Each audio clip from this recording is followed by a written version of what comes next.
Well, thank you very much, Frithy. No applause. Really, I'm just going to talk. I'll only talk for about 10 minutes or so, and there's probably about 15 minutes or so of video. And you'll see some of the clips are relevant to some of the stuff that Frithy and Rachel are doing at the moment. Hopefully, it'll show you what I believe and my attitude towards coaching, and also what I think is fundamental for other coaches. So I'll play this little bit of a video to start off with. It's about a coach and athlete relationship. It's a rock climber, 11-year-old girl. She, I think she's in the top 2 in the world. But you'll see by her coach is also a mother. So it's quite interesting. Leads a lot into what, as I said earlier, what Frithy and Rachel were talking about. There's a lot of stuff to do with mindset with this. But I'll play it through so you can have a little look. For me, quite inspiring. Lots of messages come from that, but I think we'll talk about that a little bit later. We'll talk about the relationship between her and her parents, and also about the way she approaches things. If I talk very quickly about my coaching background, I started playing cricket quite early in my life at a club called Wootton Cricket Club in Northampton. There was I got involved back in 1998 when I was a young and attractive 19-year-old. And I got involved just to wind up this guy called Bob Bell, who was he was our coach, and he used to come along to coach us. So I thought, but he wasn't qualified. So I thought if I was to become qualified and he tried to coach me, I could wind him up, and that's the reason I did it.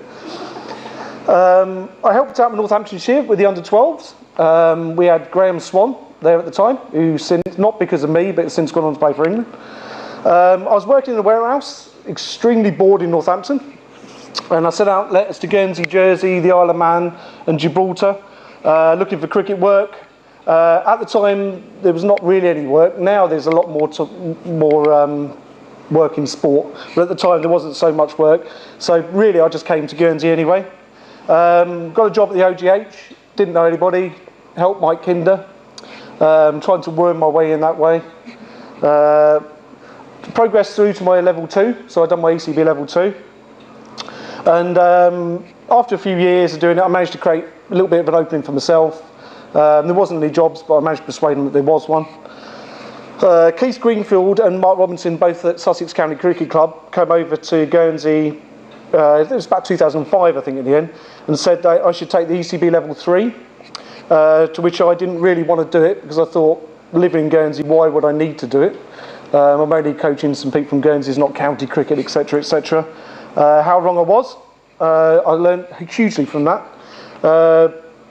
Obviously, as coaches, we must continue to improve if the players are going to get any better. So I think, to me, that's one of the fundamental messages I learned from that, that as a coach, I've got to improve if I want my players to get the same way. I've done the ECB tutor and assessor training 2010 with Jeremy Frith. There's a few decent nights out with that one, but it was good. We also learnt a lot. And I would say that, for me, I firmly believe that coaching courses are good for introducing the fundamentals of coaching, but for me, you get far more out of coaching with experienced coaches. And after the coaching course, you've got to be coaching regularly, and you've got to be receptive to other coaches' views and to learning from other people. And that, for me, is a real basic. I run the tutor courses over here, but most of the best work we've done with it is when we go out with people in the evenings, and the other bits when the questions start to flow and people start to talk about things. All right, another little bit of footage, this is the last little bit. I thought this was absolutely fantastic. There's a guy called Simon Sinek. It's about how leaders inspire, but it's also, there's quite a good message in it about why people coach. And you'll see that in a second, so I'll just play that through. I won't play the whole thing, just most of it. This is definitely worth listening to. Right, I think I'll stop it there because it goes on for a little bit more, and it's quite fascinating to see it. What do you think of that? It will become a little bit more obvious as we go through it. In other words, if I don't know why I do what I do as a coach, how can I sell it to somebody else? Okay? So what is a coaching philosophy? We all know what a coach is. We train and instruct people. We're there to make people play the game, enjoyment, etc., etc. We all know what a philosophy is. It's the theory, attitude by a person, organisation that guides a principle for behaviour. And if you put it together, a sport-specific definition of coaching philosophy may read as an attitude held by a coach that acts as a guiding principle for the training and development of an athlete or team. So coaching philosophy is that. Okay? It relates fundamentally to why we do it. Philosophy is someone's beliefs and values. These values and beliefs will manifest themselves in certain behaviours and principles, but their actual philosophy is unobservable without being inferred. Most people coach with a philosophy, not actually knowing what their philosophy of coaching is. These valuables of belief, they are the product of your history, your experiences and your education. Your thoughts don't materialise from nowhere. They emerge from your bank of knowledge gained over time. Therefore, what you do represents who you are. This bit to me is real key. We can't actually say that our philosophy is development, fun, growth and learning, then have a coach-led practice heavy on discipline and negative feedback.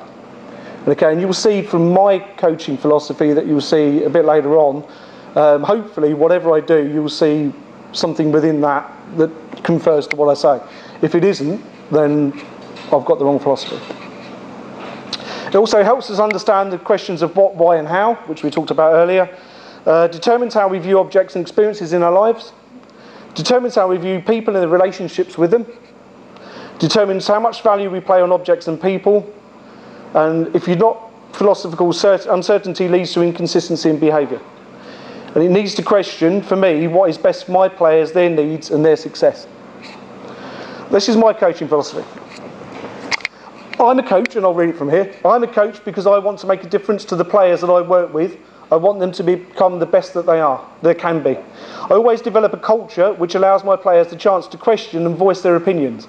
I do this to allow my players to self-learn wherever possible.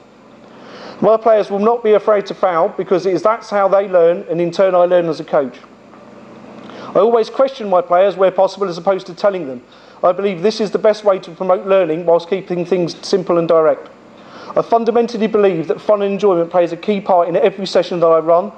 I strive to ensure that I have a 10% more fun than the players, because if I'm doing that, I know that they'll be enjoying the session, and it's my job as a coach for them to come back the following week. How good can you be? This will always be my thought when dealing with any of our players. I expect the same dedication from my players to training and matches that I put in whilst appreciating what motivates them to attend. I also believe highly in the morals and tradition of sport, and by constantly going through the processes I deliver, I ensure the players I affect will develop as people, not just cricketers. That's really my coaching philosophy.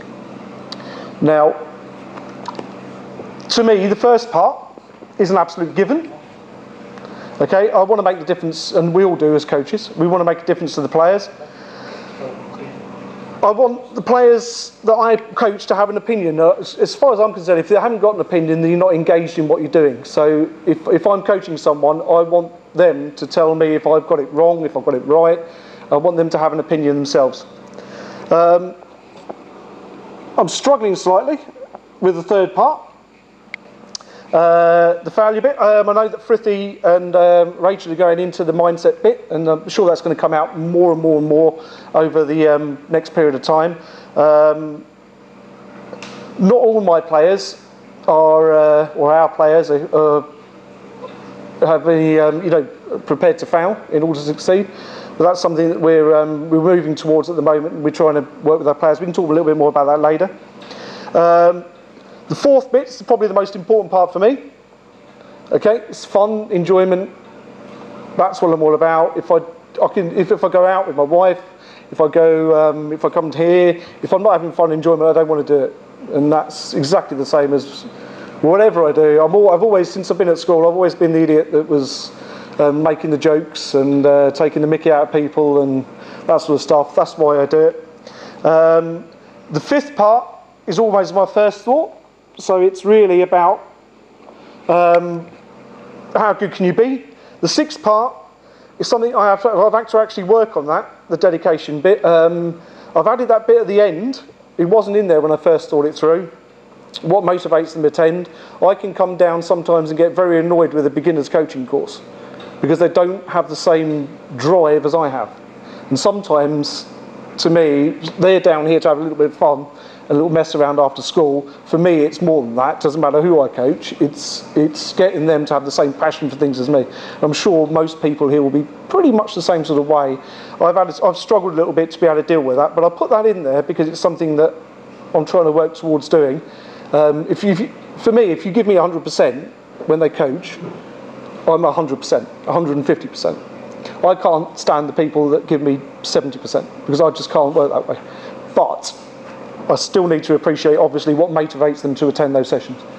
And there's obviously different bits.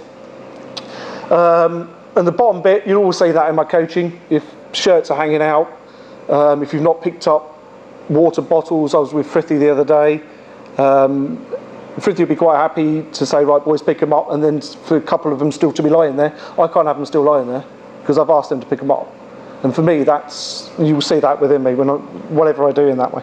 So in conclusion with it, where we go, move on to the next one. In conclusion, we've all got a coaching philosophy. Whether we write it down or we don't write it down, everyone's got it down there within.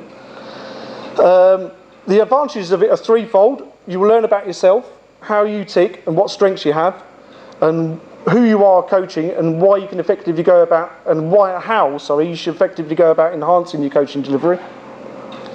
You gain an understanding of your coaching context, the obstacles you have to face and how to deal with limitations, and inside that you've obviously got loads of limitations with it as parents. There's all sorts of different bits and pieces that go on within what you do. You get to know your athletes on a more intimate basis, and you can tailor the training methods to their needs. With this knowledge, it's also possible to develop a team approach that achieves better performance. Linking the aspects of the three segments of coaching philosophy will create a great coaching roadmap for you that's realistic, satisfying to both you and the athletes, and rewarding in the form of improved performance. And the positive coaching role model, following a well-defined coaching philosophy, will be a key ingredient in the success of your athletes. For that reason alone, the development of a formal coaching philosophy statement is essential for all coaches, in my view. This is an interesting coaching start, for a little bit of fun at the end.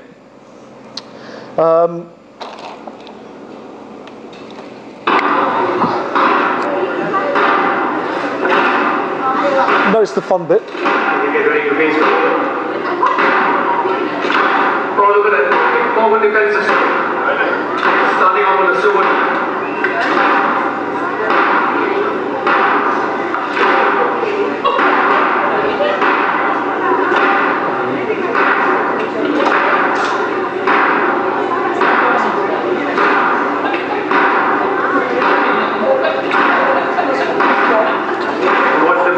Bring this into tennis, Joe.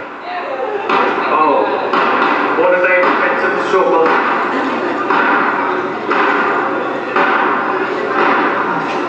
Oh, look at that. Unbelievable. Sachin would be proud of that. Sachin would be proud of that. Right, so in terms of my coaching philosophy, for a bit of fun, how would that fit to me? Is it making a difference to the players? For me, possibly. I don't know. Can't really tell from that. Question and voice of opinions. I don't think they've got much chance of that in there. Not afraid to foul. We won't know that, will we? We're not going to know that from that one. How good can you be? For me. Dedication to practice. You could argue that there is there. Morals and traditions.